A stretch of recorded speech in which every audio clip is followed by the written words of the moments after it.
What is up, Jujularus? Today we have a very proactive day for the Z motor. So it's upside down right now. So I don't know if you guys remember, this is a motor from the G37 that had this bad keyway. Luckily, I was able to make a deal with the guy and keep this motor. Obviously it has JUN 288 cams, so all we have to replace is this crankshaft. So let's start taking it apart and see what else we got to make sure that this motor doesn't have anything wrong, and we're good to go. Well, now that everything's off as far as the timing chain and the timing sprockets are off, I went ahead and took off all the little 10mm bolts that this rear timing cover is being held on by, which are all over here. So these are all off. Now we can start taking off this back plate or the rear timing cover. So let me get to that and then we'll work our way back to the crankshaft. So here's the motor. This motor was about to have a rod knock too. Damn. Apparently it had 20,000 miles from a Nismo motor, or 20 or 50,000 miles. I highly doubt it. That's crazy. That's what you get for buying used motors from places that say, oh wow. Gotta clean that before we put in the new bearings too. Damn. Oh, as I was saying, this is what you get for buying used motors from shops that claim they have the best used motors here in SoCal. So that's crazy. I'm gonna tell the last owner about this, send some pictures. All right, you guys, well, now that everything's pretty much cleaned up, we can start prepping. Which one is it? This one, the new VHR crank that I have. Not new, but it's cut to 10 or 25 millimeters. So it's already cut. Got the race bearings here, King Race Series. I think these are the XP. Oh, I think I just dropped my thrust washers. Check. Oh yeah, I did. Here it is, ACL thrust bearings. And they're, oh my god, I'm dropping everything. I don't even think I should be using them anymore. But yeah, you guys want the serial number? Right there. And this is for I think a GTR. Yeah, VR38. And then these are also for a VR38. So let me show you guys the part numbers. All right, there. Yeah, the PMAX coat. So VHR, HR, and VR38 bearings are pretty much all the same. Also VR30, if you guys are wondering, bearings are pretty much the same. So yeah, let's get this top part cleaned up and get ready to install it. But yeah, I gotta clean this first because this motor was actually on the road to getting rod knock. So obviously we're not gonna be using the same oil pump that I had, but everything else as far as pistons, rings, and all this other stuff too, like the heads, we're gonna be leaving. All I'm changing is the crank, bearings, oil pump, and all the timing components, and then we should be good to go. So we got 2 of them going in already. Yeah, these bearings have more lubrication.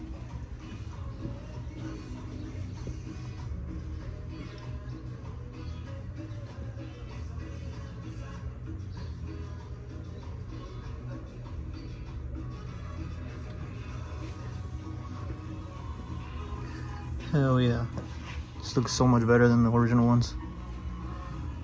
So these were a little bit more expensive, but I think it's gonna be well worth it, especially with the not high oil pressure pump, but just a different oil pressure pump, and then the boundary gears.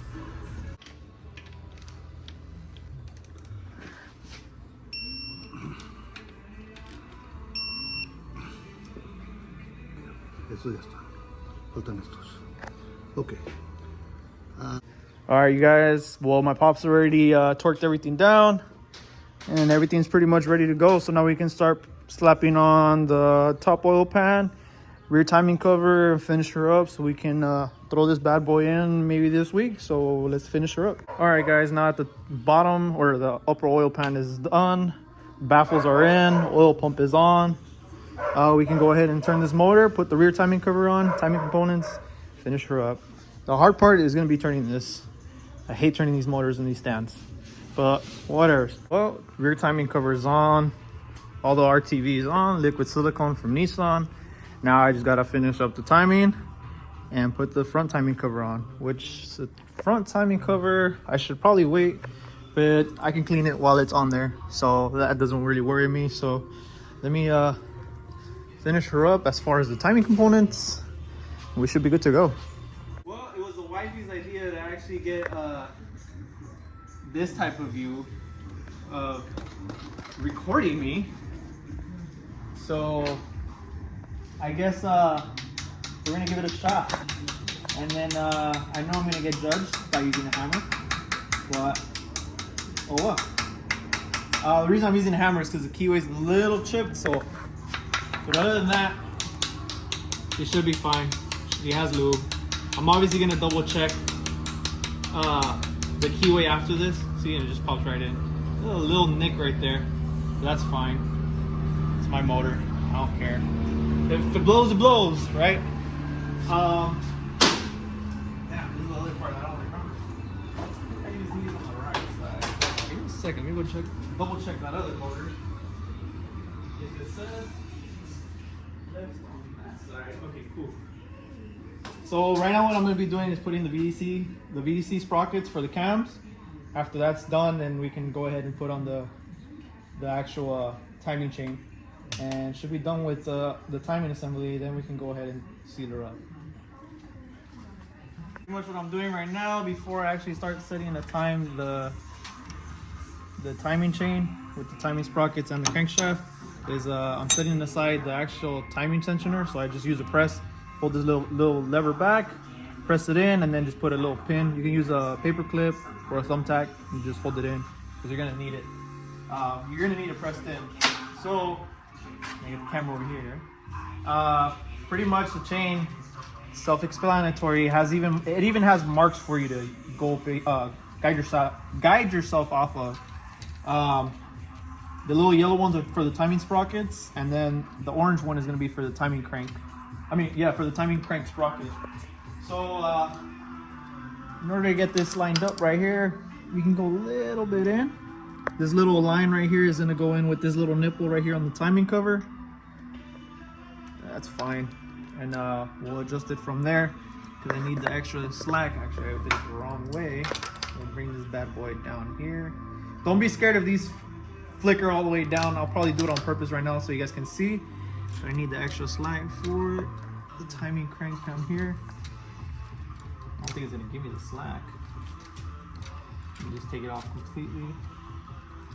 I'm gonna be struggling a lot for this. And this little bad boy can hang down that way. Don't mind my dogs in the background. We're in the office right now. We're on timeout. You want to be in timeout. Guys, after I struggled for about like 5 minutes, I don't know why, but we got the timing marks on the correct spots for each timing sprocket.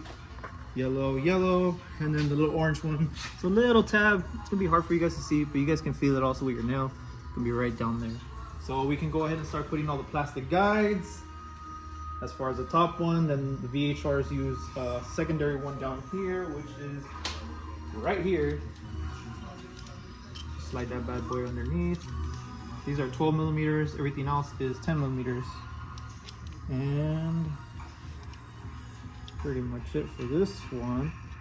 Just leave them loose a little bit. Don't worry about this slack. We'll do something about it right now. Give myself a 10 millimeter socket. I can somehow get it with all this oil in my hands. I don't even remember where I left on my foot. This is the bad part about leaving everything. Oh, here it is. So we'll start with the 10 millimeter bolts on the top. Don't worry, we'll tighten those up a little bit better right now. All right, that's done. Now, how do we get this to come back down here? So all this slack, we can start turning these sprockets down counterclockwise. Like that. Now you have enough space and slack to put in that tensioner. And then as long as these marks don't move, you're good to go to spin it however you want. Just as long as these timing marks do not move from there. And that's where this little bad boy comes in handy. I didn't 10mm bolt down there. You want to put these in with your hands first. Don't ever just force them in with a power tool or a wrench, because you don't want to mess up that thread. So just to confirm, this timing mark is up, timing mark down here, up here, up here, and you can go ahead and just take that bad boy off. And that's pretty much how you do the timing on these. It's not rocket science, it's really basic, really easy to do.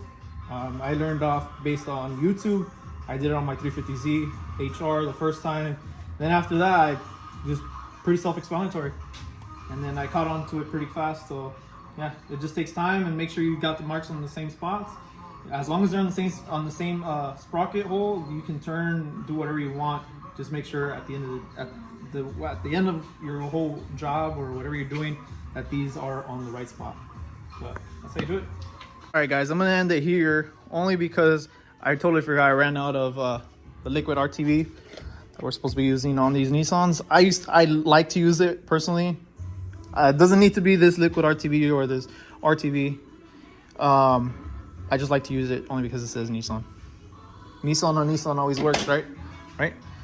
But yeah, you guys, I'll probably get one tomorrow and finish up the front timing cover, the valve covers, just so we can slap this bad boy on. But I mean, if you need more help on the timing, just let me know.